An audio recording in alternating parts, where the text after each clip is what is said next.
A few weeks ago, I discovered a portrait of a painting, depicting George Floyd as Jesus Christ hung up in our law school. I'm an undergraduate student, so I don't spend much time in the law school, and I just happened to stumble upon it when I was passing through on the way to classes.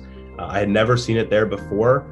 I did some research into it, and it had been installed in March, and I was shocked. I was surprised. Jesus has been depicted as many different races, but Jesus is always depicted as nothing but Jesus, the sinless Son of Almighty God. There has never, to my knowledge, been any serious, respected Catholic theologian or icon maker, who has depicted Jesus Christ as another human being. And that's exactly what this is. It's a direct replica of the Pietà, which is a sculpture by Michelangelo that depicts the Virgin Mother Mary holding Jesus Christ. And that's what it is. And that's what it's mocking. The reception to this has been universally negative. I haven't found anybody who's been able to give a serious theological justification for this kind of heretical, blasphemous idolatry. And I don't think that I've found anyone who's able to do that, because you can't. There really isn't an argument in favor of this. The only reaction that I've seen from the university has been comment from a handful of individuals who didn't really answer any of the criticisms or concerns that students had, but instead tried to make it seem as if the individual depicted in the painting was Jesus Christ and not George Floyd. That doesn't stand up to even the smallest amount of scrutiny. The artist of the icon, if you can even call it that, has admitted publicly multiple times that the painting depicts George Floyd. There's a fine line between recognizing the innate dignity and righteousness of human beings that are made in the image of God and embracing brazen progressive politics. And that's what's happening here. It's hard to imagine that progressive politics could come to a place like, not that they could come to a place like Catholic University. Of course they're welcome, all views are welcome, but it's hard to imagine that progressive politics could be fully embraced by university faculty and staff and administrators at the Catholic University of America. Blasphemy, heresy, and abomination. Guys, I'm not surprised at all by this. I mean, this student may be surprised. I am a little shocked, kind of, that they would depict George Floyd in such a way to imitate Jesus Christ. But idol worship of a criminal is right up the liberal lane, right? I mean, we've seen statues built in the name of George Floyd, Breonna Taylor, all right? They got the names of criminals on a decal on the back of football helmets and on a jersey.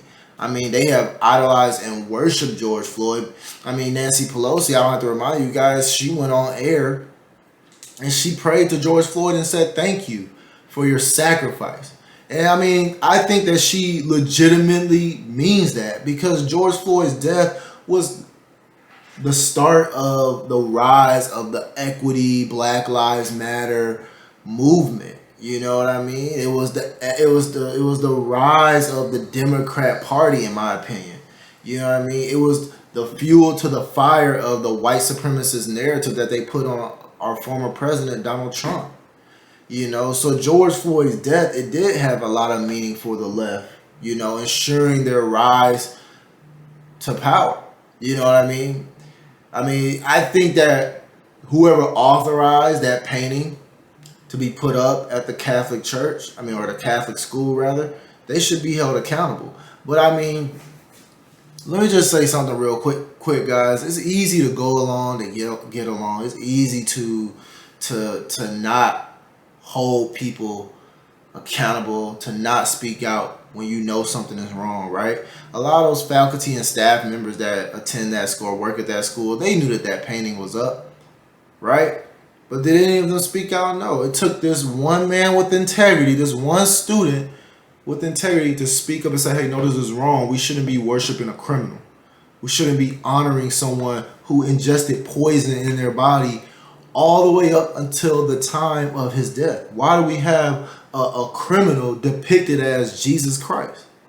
So shout out to this student. I have no doubt that he comes from the nuclear family structure, because the nuclear family structure is the only weapon against this liberal agenda. All right, the liberal agenda, the liberal narrative has already infiltrated the school system.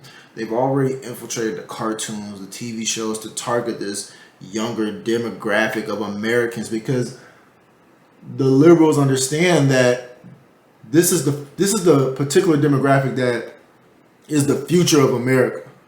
You know what I mean? That's why they're doing this. And so it takes a strong upbringing to be able to identify the lie. A lot of people won't be able to do that. A lot of people will look at these George Floyd statues and inspire to be like George Floyd. They will hear the lie from Black Lives Matter depicting Breonna Taylor and Ahmaud Arbery and Sean Reed and Eric Gardner as just law-abiding, stand-up citizens. But it takes a strong foundation, a strong family structure to raise children who can easily identify the lie. And that's what this student at this Catholic school demonstrated to me, and I'm thoroughly impressed. But I mean, let's talk about why they're building statues of these criminals. Why are they going through so much effort to tear down statues of George Washington and Abraham Lincoln, but put up statues of criminals who contributed nothing to American society? All right, they didn't do anything. They committed crimes, majority of them, all the way up until the times of their deaths. They had continuous run-ins with police officers all the way up until they died at the hands of a police officer. George Floyd, career criminal, robbing a pregnant woman at gunpoint, crackhead, strong drugs, ingesting of strong drugs, consistent run-ins with the police, all the way up until he met his end under the knee of a police officer. Why is someone like that idolized to the point where you have a statue built in his honor? And I'll tell you why. That's because that's what the liberals want you to inspire to be. They want the youth who are 5 years old right now. They're too young to understand what's going on. And they want to go to a George Floyd statue one day and look at it as how we look at a Martin Luther King statue.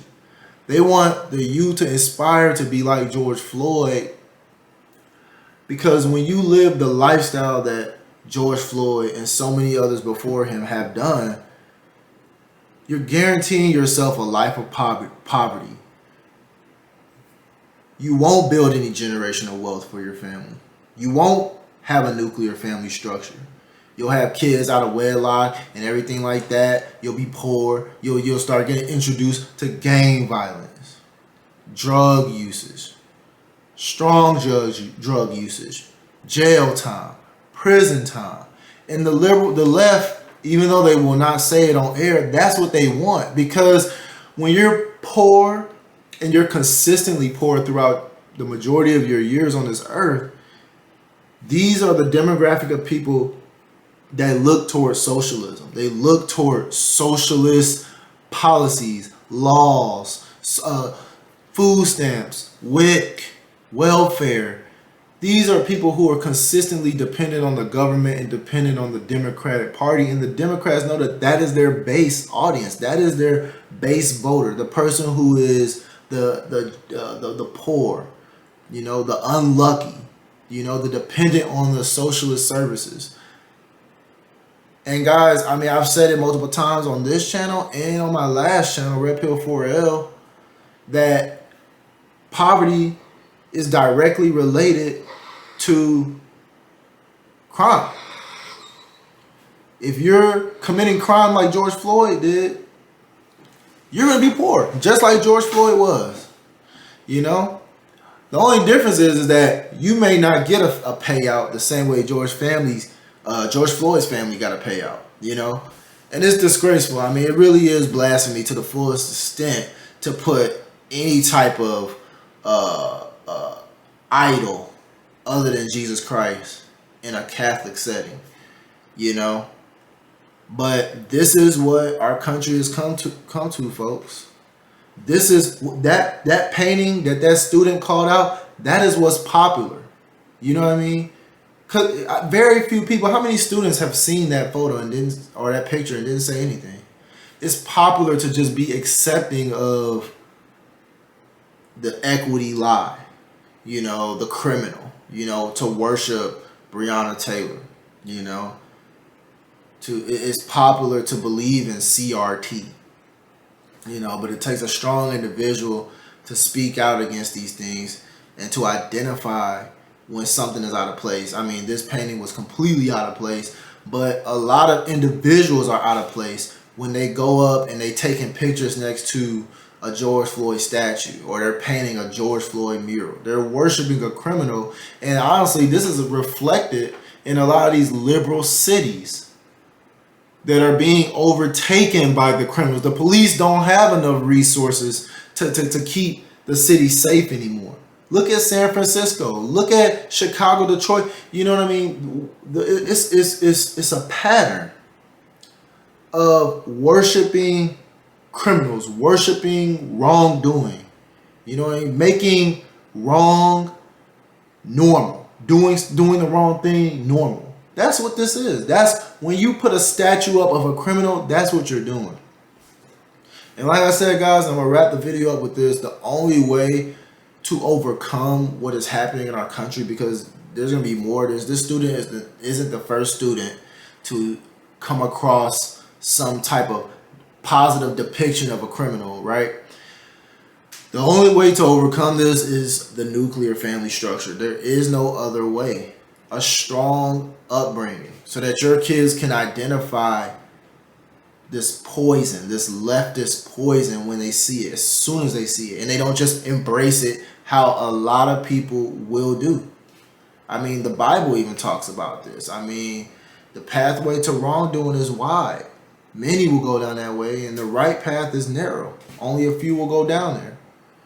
You know what I mean? The only way is to raise your kids to identify right from wrong, truth from false. Because throughout their years, and this is why a lot of kids who go to college, they come out very liberal because they didn't have a strong upbringing. You know what I mean? Their parents never talked to them about the difference between conservative values and liberal values. So these students naturally embody liberalism as soon as they graduate high school or college.